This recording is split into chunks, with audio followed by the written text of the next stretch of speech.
இந்த திதியில் புசிப்பும் நீரும் இதமான காற்றும் அனாவசியம். சேர் எந்த வியாதியும் சாவும் இல்லை.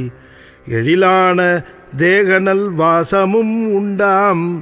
இந்த நிலையிலே இருக்கிற பொழுது அவர்களுக்கு இந்த உலக அனுபவங்கள் எதுவும் இல்லை. உணவு உண்ணுதல் இல்லை, நீர் பருகுதல் இல்லை, காற்றை சுவாசித்தல் என்கின்ற அவசியமும் இல்லை. ஒருவரை சேருகின்ற நோய்களோ பிணிகளோ அவர்களை சேருவதும் இல்லை.